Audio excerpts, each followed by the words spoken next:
Non, moi j'ai plus de livres québécois, là. Il y en a tellement pas qui sont bons. Je préfère lire ceux américains. Non, je lis pas beaucoup de livres québécois, à vrai dire. Je lis beaucoup de traductions et de livres français de France. Tu veux que je te nomme un auteur québécois?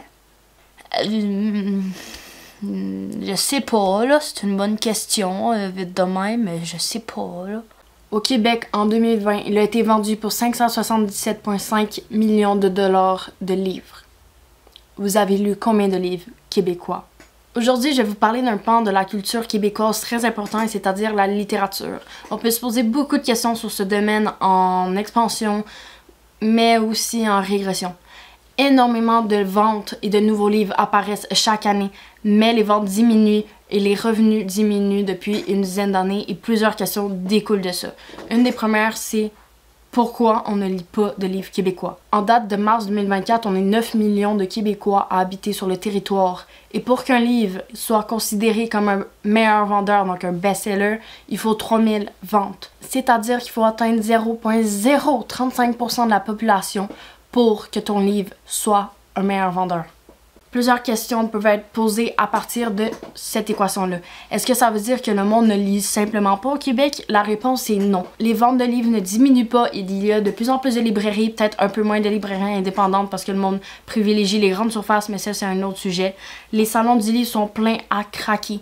Juste le salon du livre de Montréal en 2023 a eu 88 000 visiteurs en 5 jours. Le monde est toujours là, les lecteurs sont encore là, mais il y a beaucoup de lacunes. Un jour, je suis allée dans une librairie avec quelqu'un et je me souviens plus de ses mots exacts, mais elle me dit qu'elle ne lirait jamais du québécois parce que les livres ne sont pas intéressants. Et ça, c'était quelques mois après que j'ai commencé à lire de plus en plus de québécois. J'en ai toujours lu un peu. Les éditions Les Malins, c'est ma maison d'édition chouchou. À l'extérieur de ça, je connaissais pas les maisons d'édition. Et quand j'ai voulu publier au Québec, c'est là que je me suis rendu compte qu'il faudrait que j'approfondisse ma connaissance en maison d'édition québécoise pour réussir à le publier un jour. Et là, à partir de là, j'ai commencé à lire des romans de poésie, j'ai commencé à lire les Brecq-sur-Sorge, j'ai commencé à lire Urtubise. Et c'est là que je me suis rendu compte qu'ils n'étaient pas les seuls. Le site de l'ANEL, qui est l'Association des éditeurs de livres au Québec, recense plus de 110 maisons d'édition de langue française au Québec et au Canada. Ceci est beaucoup.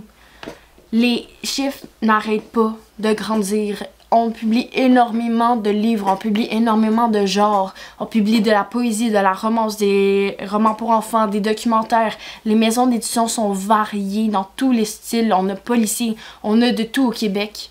Mais le monde ne lit pas notre culture. Et ça peut poser beaucoup de problèmes. On peut se poser la même question pour la musique. Pourquoi privilégier ceux d'ailleurs? La même question peut se poser aussi pour les films. Pourquoi nos films ont seulement 20% des salles de cinéma au Québec? Pourquoi dans les cinémas, nos livres ont seulement 20% des salles sur notre territoire et pourquoi les films américains sont capables de les écraser?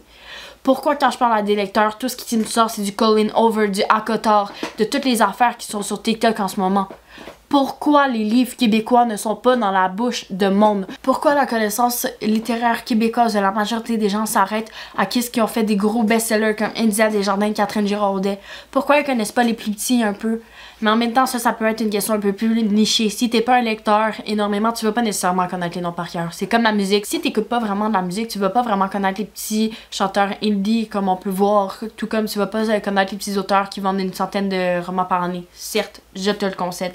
Mais il y a tellement d'auteurs québécois, c'est impossible de tout savoir. Mais pourquoi la connaissance générale du monde ne s'arrête pas? Pourquoi les livres étrangers ont plus de place? Pourquoi dans les chroniqueurs sur Instagram que je vois tout le temps sur ceux de YouTube, c'est tous des romans traduits, c'est tous des romans anglophones, c'est majoritairement des romans étrangers. Pourtant, vous habitez au Québec. Pourquoi vous n'allez pas vers vos romans d'ici? En 2022, il y a eu 4511 nouveautés littéraires au Québec. De là, on peut se poser plusieurs questions. 1. Est-ce que c'est trop? Est-ce que chaque nouveauté se perd sous la mort qui est créée par tous ceux de l'étranger et tous ceux d'ici? Est-ce que ça diminue la qualité? Est-ce qu'ils publient, mais pas assez loin? Pourquoi il y a autant de nouveautés à chaque année, tandis que les livres ne se lisent pas? Est-ce qu'on fait trop de livres? Est-ce qu'on priorise des bonnes affaires? C'est tellement de bonnes questions qu'on pourrait se demander. Mais en même temps, si on publie moins, qu'est-ce qui va arriver à nos auteurs qui sont, eux, refusés? En ce moment, il y a tellement de nouveautés. Est-ce qu'on est en train d'effacer l'héritage?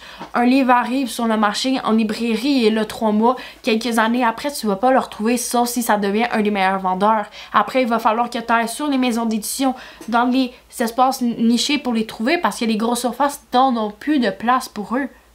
Les nouveautés écrasent les anciennes. Le livre, ça fait 1 an ou 2, puis il est plus trouvable, ou sinon il est trouvable à un exemplaire dans un petit coin. Et là, ça va mener le monde à aller acheter en ligne. Et rendu là, en ligne, si tu connais pas la maison d'édition, tu vas pas être porté pour aller acheter québécois. Tu vas acheter les grosses enseignes, tu vas aller sur Amazon, ou qu'eux, ils vendent les livres à perte pour attirer le monde et qui achètent d'autres choses. À ce sujet, je vous recommande un article du journal Le Devoir qui s'intitule « Le Québec fait-il trop de livres ?» C'est là que j'ai pris la citation des 4511 nouveautés qui est basée sur le bilan Gaspard. Dans cet article, ils abordent la relation d'un libraire qui, lui, il est un peu pogné par toutes les nouveautés québécoises qu'il y a en ce moment et toutes les nouveautés étrangères et quel choix il doit faire. Et c'est vraiment intéressant parce que ça pose des bonnes questions. On doit repenser la culture au Québec. Je sais que c'est en train de se faire. Je sais que le gouvernement est en train de parler d'initiatives et de choses à faire. Que le gouvernement est en train de voir qu'il y a des campagnes pour favoriser les humoristes d'ici, pour favoriser les choses. La compagnie Juste pour rire. Et elle a des problèmes financiers. C'est une des plus grosses compagnies humoristiques du Québec et de production. Elle fait pas juste de l'humour. Mais c'est là que tu vois, il y a beaucoup de maisons d'édition qui ferment. Il y a énormément de maisons d'édition au Québec, je vous l'accorde, pour le petit territoire qu'on est. Mais on doit essayer de consommer local pour les aider. On a, en tant que Québécois, un travail à faire et à se demander pourquoi on s'en va ailleurs. Est-ce que le travail ailleurs est vraiment bon? Je dis pas de pas consommer ailleurs, vraiment pas. Selon moi, il faudrait faire un équilibre parce que justement, la culture, c'est fait pour se partager et quand tu lis des livres d'ailleurs, tu peux apprendre tellement sur le monde, tu peux tellement apprendre du savoir-vivre, tu peux apprendre des nouvelles cultures et ça va t'enrichir, enrichir tes connaissances. Mais si tu veux une petite lecture calme, sans nécessairement apprendre quelque chose, allez voir les Québécois. Il y a des bons documentaires, il y a des bons livres qui se font ici. Essayez d'aller le voir. Essayez de renouer avec votre patrie. Parce que acheter local, c'est pas juste pour l'événement, c'est pas juste pour la nourriture, c'est pour tout. Autant les meubles, autant les fabrications, les campagnes sont en ce moment fabriquées au Québec, conçues au Québec, ça se fait. Mais il faut suivre. Une chose demeure, la littérature québécoise n'est pas morte. Les chiffres sont là. On a encore des ventes. Les vendeurs sont encore là. Plusieurs auteurs vivent de nos métiers au Québec, mais ils sont une petite poignée. Donc j'ai aucune idée vraiment si c'est viable ou pas, mais je sais tout simplement que le répertoire québécois est grand. Il y a de vraiment tous les styles. Tu vas au Salon du Livre de Montréal, c'est sur un étage, c'est plein de maisons d'édition francophones et t'as toutes des nouveautés, t'as toutes des affaires vraiment intéressantes. Et après, on vient me dire que le Québec ne publie rien de bon. Il y a de tout. C'est comme aux États-Unis, tous leurs livres ne sont pas bons. Je ne sais pas combien ils publient aux États-Unis, mais ça doit être un gros nombre aussi. Mais pourquoi en ce moment on se fait dominer par l'extérieur? Pourquoi on doit créer des journées spéciales comme le 12 août j'achète québécois pour que le monde consomme local? Maintenant, on est rendu à parler de consommation locale, tout comme on parle de manger local, bien pour la planète, bien pour la santé, mais on doit faire ça pour la culture. C'est à quel moment qu'on s'est mis à acheter d'ailleurs en premier? Parce qu'au début, il y avait juste les livres d'ici, on encourageait ici, on encourageait notre héritage, on savait c'était qui nos auteurs. Maintenant, il y en a tellement que ça se perd dans une mort. La littérature québécoise ne se perd pas, mais elle se noie à travers tout. Quelle place la culture doit-elle avoir dans notre monde? Ça s'équivaut autant pour les films, pour les salles de spectacle, pour les humoristes, pour les séries télévisées, pour la musique que pour la lecture. On est en train de perdre. On ne consomme pas localement nécessairement. Je parle pas pour tout le monde, c'est une généralisation abusive, effectivement.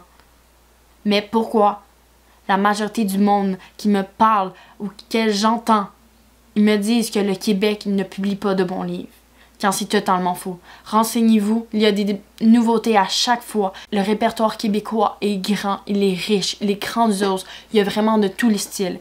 Allez vous informer. Alors si vous êtes des lecteurs, je vous conseille la prochaine fois, allez acheter un livre d'ici et encourager un auteur d'ici. vous allez certainement trouver un livre qui va vous plaire.